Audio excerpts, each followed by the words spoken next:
अल्लाह के नबी अलैहि सल्लम फरमाते हैं, ला युमिनु अहदुकुम हत्ता अकूना अहब्बा इलैहि मिन वालिदिही व वलदिही वन नासी अजमाइन, कि तुम में से कोई शख्स उस वक्त तक मोमिन नहीं हो सकता जब तक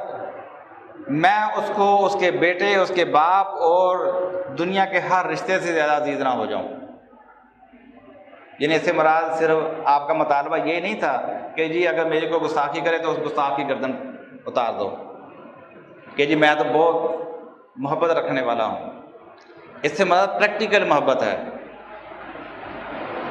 कि रसूलुल्लाह सल्लल्लाहु अलैहि वसल्लम के हुक्म के मुकाबले पे